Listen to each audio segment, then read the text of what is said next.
ಭೀಮನ ಅಮಾವಾಸ್ಯೆ ವ್ರತ ಕಥೆ. ಆಷಾಢ ಬಹುಳ ಅಮಾವಾಸ್ಯೆ ದಿನದಂದು ಆಚರಿಸುವ ಶ್ರೀ ಜ್ಯೋತಿರ್ಭೀಮೇಶ್ವರ ವ್ರತವನ್ನು ಪತಿ ಸಂಜೀವಿನಿ ವ್ರತ, ಭೀಮನ ಅಮಾವಾಸ್ಯೆ ವ್ರತ, ಗಂಡನ ಪೂಜೆ, ಜ್ಯೋತಿಸ್ತಂಭ ವ್ರತ ಎಂದು ಕರೆಯುವುದುಂಟು.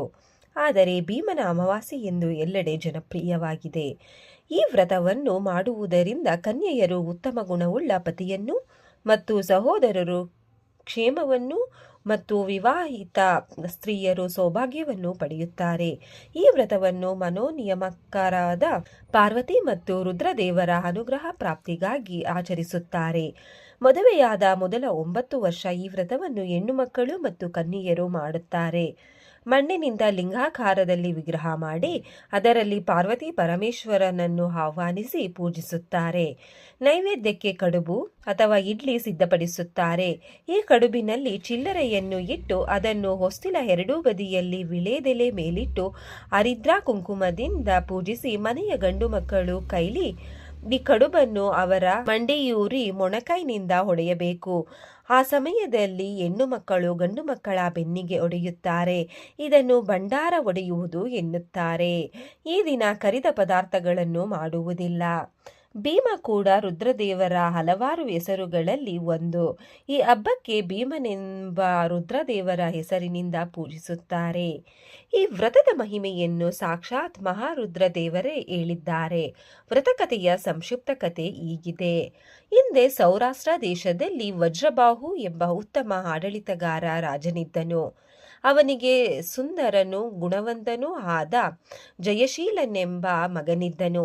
ಆದರೆ ಇನ್ನೂ ವಿವಾಹವೂ ಆಗದ ಪುತ್ರನು ಮೃತನಾಗಲು ರಾಜನು ತನ್ನ ಪಿತೃಗಳಿಗೆ ಯಾರು ತಿಲೋದಕವನ್ನು ಕೊಡುತ್ತಾರೆ ಎಂದು ಆಘಾತದಿಂದ ತನ್ನ ಮಗನಿಗೆ ವಿವಾಹ ಮಾಡಿದರೆ ಆ ಹೆಣ್ಣಿನ ಮೂಲಕ ಪಿತೃಗಳಿಗೆ ಸದ್ಗತಿ ನೀಡಬಹುದೆಂದು ಯೋಚಿಸಿದನು. ಯಾರು ತನ್ನ ಮೃತ ಪುತ್ರನ ವಿವಾಹಕ್ಕೆ ಹೆಣ್ಣು ಕೊಡುತ್ತಾರೋ ಅವರಿಗೆ ಯಥೇಚ್ಛ ದಾನ ಕೊಡುವುದಾಗಿ ಘೋಷಿಸುತ್ತಾನೆ. ಅದೇ ಊರಿನಲ್ಲಿದ್ದ ಒಬ್ಬ ಬಡ ಸುಸಂಸ್ಕೃತ ಬ್ರಾಹ್ಮಣನು ತನ್ನ ಬಡತನದಿಂದ ದೂರ ಬರಲು ನಿರ್ಧರಿಸಿ ತನ್ನ ಮಗಳನ್ನು ಆ ಮೃತ ರಾಜಕುಮಾರನಿಗೆ ಕೊಟ್ಟು ವಿವಾಹ ಮಾಡಿದನು. ತನಗೆ ಬರಬೇಕಾದ ಧನಧಾನ್ಯಾದಿಗಳನ್ನು ಆ ಬ್ರಾಹ್ಮಣನ ಪಡೆದುಕೊಳ್ಳುತ್ತಾನೆ. ವಿವಾಹದ ನಂತರ ರಾಜ, ವಧು ಮತ್ತು ಸೈನಿಕರು ರಾಜಕುಮಾರನ ಹೆಣವನ್ನು ಸುಡಲು ಸ್ಮಶಾನಕ್ಕೆ ಕರೆದುಕೊಂಡು ಬರುತ್ತಾರೆ. ಕನ್ಯೆಯಾದರೋ ಸಕಲಾಭರಣಗಳಿಂದ ಅಲಂಕೃತಳಾಗಿ ಹರಿದ್ರಾ ಕುಂಕುಮ ಶೋಭಿತಳಾಗಿ ಪಾರ್ವತಿ ಪರಮೇಶ್ವರನನ್ನು ಧ್ಯಾನಿಸುತ್ತಾ ಚಿತೆಗೆ ಅಗ್ನಿಸ್ಪರ್ಶ ಮಾಡಿದಳು. ಆದರೆ ದೈವಲೀಲೆಯಿಂದ ಆ ಸಂದರ್ಭದಲ್ಲಿ ಭಾರೀ ಮಳೆಯಾಗಿ ಅಗ್ನಿ ಹಾರಿ ಹೋಗಿತು. ಸೂರ್ಯಾಸ್ತವಾಗಿ ಗಾಢ ಕತ್ತಲೆ ಆವರಿಸಿತು.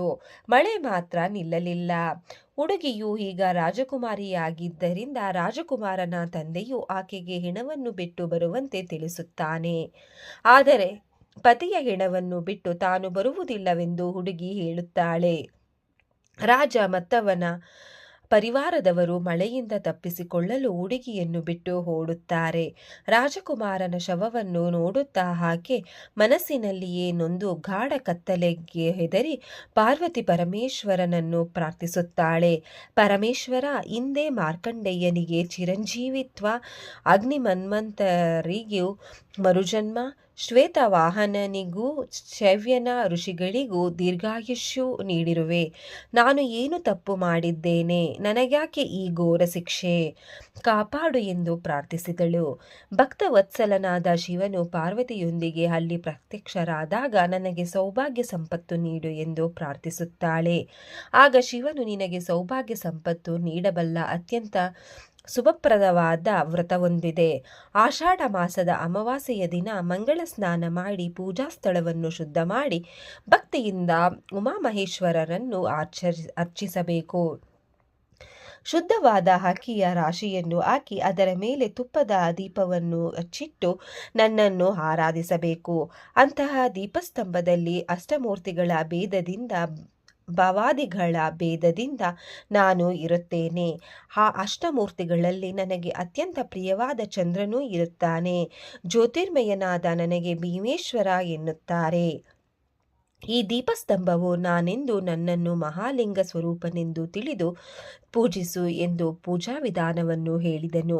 ಈ ವ್ರತವನ್ನು ಮಾಡುವವರು 9 ವರ್ಷ ಆಚರಿಸಬೇಕು. ಕಡುಬು ನೈವೇದ್ಯವನ್ನು ಮಾಡಬೇಕು. ಗಂಧ ಪುಷ್ಪಾದಿಗಳಿಂದ ಅರ್ಚಿಸಿ ಬ್ರಾಹ್ಮಣರಿಗೆ ದಾನ ಕೊಡಬೇಕು. ಹೀಗೆ 9 ವರ್ಷ ಮಾಡಿದ ನಂತರ ನಿನ್ನ ಪತಿಯು ಸಂಜೀವಿಯಾಗಿ ಬರುವನು, ಇದಕ್ಕೆ ಸಂಶಯವಿಲ್ಲ ಎಂದನು.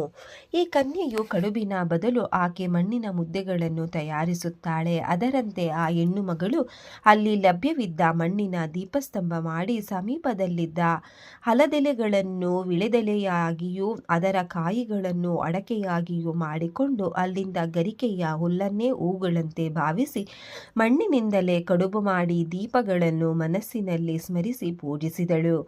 ಹೀಗೆ ಪೂಜೆ ಮಾಡುತ್ತಿರುವಾಗ ಯುವ ದಂಪತಿಗಳು ಅಲ್ಲಿಗೆ ಬರುತ್ತಾರೆ ಮತ್ತು ಆಕೆ ಏನು ಮಾಡುತ್ತಿದ್ದಾಳೆ ಎಂದು ಕೇಳುತ್ತಾರೆ. ತನ್ನ ವಿಧಿಯನ್ನು ಆ ದಂಪತಿಗಳಿಗೆ ಆಕೆ ವಿವರಿಸುತ್ತಾಳೆ ಮತ್ತು ತಾನೀಗ ಒಂಟಿಯಾಗಿದ್ದು ಮಣ್ಣಿನ ಮುದ್ದೆಗಳನ್ನು ಒಡೆಯುವವರೇ ಯಾರೂ ಇಲ್ಲ ಎಂದು ಹೇಳುತ್ತಾಳೆ. ಒಬ್ಬ ಯುವಕನು ಅದನ್ನು ತಾನು ಒಡೆಯುವುದಾಗಿ ಹೇಳುತ್ತಾನೆ. ಆ ಮುದ್ದೆಯನ್ನು ಒಡೆದು ಆತ ದೀರ್ಘ ಸುಮಂಗಲಿ ಭವ ಎಂದು ಹರಸುತ್ತಾನೆ. ಆಗ ಹುಡುಗಿಯು ನಗುತ್ತಾ ತನ್ನ ಪತಿ ಮರಣ ಹೊಂದಿದ್ದು ಇದು ಹೇಗೆ ನಡೆಯಲು ಸಾಧ್ಯ ಎಂದು ಕೇಳುತ್ತಾಳೆ. ಮರಣ ಹೊಂದಿದ ರಾಜಕುಮಾರನತ್ತ ಅವರು ನೋಡಿ, ಅತ್ತ ನಿದ್ದೆ ಮಾಡಿದ್ದು ನೀನು ಏಕೆ ಅವರನ್ನು ಎಚ್ಚರಗೊಳಿಸಬಾರದು ಎಂದು ಕೇಳುತ್ತಾರೆ.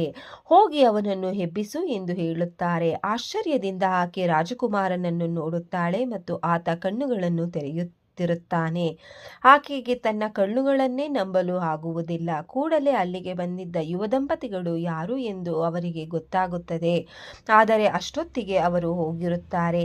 ಆ ಪೂಜಾ ಫಲವಾಗಿ ರಾಜಕುಮಾರನು ಜೀವವನ್ನು ಪಡೆದು ಇದ್ದವನಂತೆ ಎದ್ದು ಕುಳಿತನು. ದಿವ್ಯ ದಂಪತಿಗಳಾದ ಶಿವಪಾರ್ವತಿಯರಿಗೆ ಆಕೆ ಮನಸ್ಸಿನಲ್ಲಿಯೇ ವಂದಿಸುತ್ತಾಳೆ ಮತ್ತು ನಡೆದ ಸಂಗತಿಯನ್ನು ರಾಜಕುಮಾರನಿಗೆ ತಿಳಿಸುತ್ತಾಳೆ. ಮಾರನೇ ದಿನ ರಾಜಭಟರು ಬಂದು ನೋಡಿ ರಾಜನಿಗೆ ಈ ವಿಷಯ ತಿಳಿಸಲು ರಾಜನು ಸಂತಸಗೊಂಡು ದಾನ ಧರ್ಮಗಳನ್ನು ಮಾಡಿ ಎಲ್ಲರೂ ಸುಖದಿಂದಿದ್ದರು. ಈ ಸುದ್ದಿ ಕೂಡಲೇ ಊರಿನಲ್ಲಿ ಹರಡುತ್ತದೆ ಮತ್ತು ಆಷಾಢ ಮಾಸದಲ್ಲಿ ಭೀಮನ ಅಮಾವಾಸ್ಯೆಯನ್ನು ಮಾಡಲು ಜನರು ಆರಂಭಿಸುತ್ತಾರೆ. ಈ ದಿನದಂದು ಮದುವೆಯಾಗಿರುವ ಮತ್ತು ಮದುವೆಯಾಗದ ಮಹಿಳೆಯರು ಶಿವ ಹಾಗೂ ಪಾರ್ವತಿಯಲ್ಲಿ ತಮ್ಮ ಕುಟುಂಬದ ಪುರುಷರಿಗೆ ಸುಖ, ಸಮೃದ್ಧಿ ಮತ್ತು ಆರೋಗ್ಯ ನೀಡಲೆಂದು ಪ್ರಾರ್ಥಿಸುತ್ತಾರೆ. ಮದುವೆಯಾಗಿರುವ ಮಹಿಳೆಯರು ತಮ್ಮ ಸಂಬಂಧವು ಶಿವಪಾರ್ವತಿಯಷ್ಟೇ ಗಟ್ಟಿಯಾಗಿರಲಿ ಎಂದು ಪ್ರಾರ್ಥಿಸುತ್ತಾರೆ. ಈ ದಿನದಂದು ಕನ್ಯೆಯರು ಕಡುಬು ಮಾಡಿಕೊಂಡು ಅದರಲ್ಲಿ ನಾಣ್ಯವನ್ನು ಅಡಗಿಸಿಡುತ್ತಾರೆ. ಪೂಜೆ ಕೊನೆಗೊಂಡ ಬಳಿಕ ಆಕೆಯ ಸಹೋದರರು ಕಡುಬನ್ನು ಒಡೆದು ಅದರಲ್ಲಿನ ನಾಣ್ಯವನ್ನು ತೆಗೆಯುತ್ತಾರೆ. ಇದನ್ನು ಭಂಡಾರ ಒಡೆಯುವುದು ಎನ್ನುತ್ತಾರೆ. ಹೀಗೆ ಭೀಮನ ಅಮಾವಾಸ್ಯೆಯ ವ್ರತಕಥೆ ಹೀಗಿದೆ. ಎಲ್ಲರಿಗೂ ಆ ಶಿವ ಪಾರ್ವತಿ ಒಳ್ಳೆಯದನ್ನು ಮಾಡಲಿ ಮತ್ತು ಆಯುಷನ್ನು ಕೊಟ್ಟು ಎಲ್ಲರನ್ನೂ ಕಾಪಾಡಲಿ ಎಂದು ಪ್ರಾರ್ಥಿಸುತ್ತಾ ಈ ಕಥೆಯನ್ನು ಇಲ್ಲಿಗೆ ಮುಗಿಸುತ್ತಿದ್ದೇನೆ. ವಿಡಿಯೋ ನೋಡಿಕ್ಕೆ ಎಲ್ಲರಿಗೂ ಧನ್ಯವಾದಗಳು. ನಿಮಗೆ ಈ ವಿಡಿಯೋ ಇಷ್ಟ ಆಗಿದ್ರೆ ಪ್ಲೀಸ್ ಒಂದು ಲೈಕ್ ಮಾಡಿ. ನೆಕ್ಸ್ಟ್ ಇನ್ನು ಜಾಸ್ತಿ ವಿಡಿಯೋ ಹಾಕ್ತೀವಿ.